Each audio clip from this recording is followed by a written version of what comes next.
Tinagsapo ng libu-libong turista nitong weekend ang panagbanga sa Baguio City. Ang mga turista at residente tuwang-tuwa sa panonood. Ano pa kaya mga aktibidad ang naghihintay para sa mga akyat sa City of Pines? Alamin natin mula kay Glory Balega ng PTV Cordillera Live. Glory! Dayan, super satisfied at sulit ang efforts ng mga turista at mga residente para lamang live na makapanood sa mga highlights ng Baguio Flower Festival o panagbanga nitong weekend dito sa Baguio City. Dinagsa ng libu-libong manonood ang Session Road, Harrison Road at Melvin Jones Football Ground. Dito pumarada ang mga participants ng Grand Street Dance Parade at Grand Float Parade. Tampok sa Grand Street Dance Parade ang flower field performances ng 6 na elementary schools para sa drum and lyre competition. Ang veteranong participant na Lukban Elementary School ang tinanghal na kampyon sa kauna-unahang pagkakataon. Nakakabighani naman ang performances ng 7 participants sa festival dance category. Tinanghal na kampyon ang second-timer na participant na Tribu Rizal mula Kalinga Province. Ayon sa Baguio City Police Office, tinatayang aabot sa 16,000 ang mga nanood noong Sabado sa Grand Street Dance Parade. Tampok naman sa Grand Float Parade ang higit 30 na makukulay na mga floats.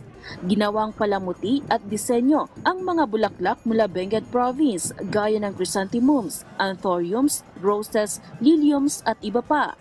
Mas agaw eksena pa ang mga float dahil ginamitan ito ng recycled materials. Iba-iba man ang tema ng floats na binigyang buhay sa pamamagitan ng mga intricate designs at captivating visuals. Iisa ang ipinakita ng mga ito, ang natatanging skills, artistry at creativity ng mga local artists at community members na nagtrabaho para mabigyang buhay ang mga konseptong ito.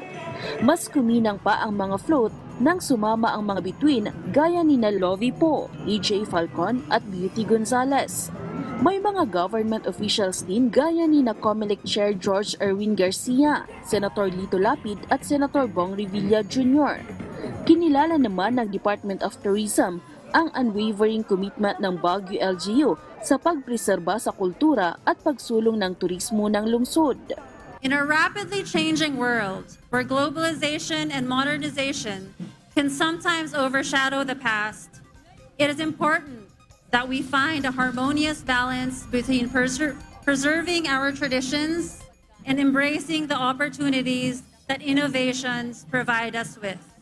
Mahalagaan niya ang pagyakap sa mga innovations at sa hinaharap kasabay ng mahigpit na pagyakos Session Road in Bloom kung saan tampok ang iba't Akmading ibang mga niya ang produkto panagbunga at sa tagline pagkain ng mula sa DOT iba't na Love the Philippines dahil ito ang nagpapakita sa puso ng bansa ang pagmamahal sa bayan, sa mga Pilipino at sa iba-iba at mayamang pamana. Your efforts serve as an inspiration to the entire nation, Glory Balega, reminding us of the transformative power of cultural preservation and the limitless possibilities that lie within the tourism sector. Ayon naman kay Mayor Benjamin Magalong, nagsilbing beacon ng pag-asa, galak at inspirasyon ng mga residente at mga bisita ang panagbanga sa loob ng higit 2 dekada at naging simbolo ng pagsisikap ng Baguio na ipreserba ang mga tradisyon nito kasabay ng pagyakap sa pag-unlad at mga innovations. As we marvel at the ingenuity of our float designers and the dedication of our performers, let us reflect on the importance of stewardship.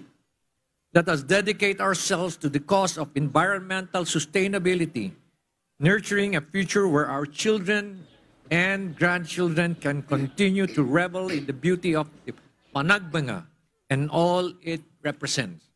Aabot naman sa 32,000 ang nanood sa Grand Float Parade. Tapos na ang pinaka-inaabangang mga parada ng panagbanga, pero hindi pa nagtatapos ang month-long festival.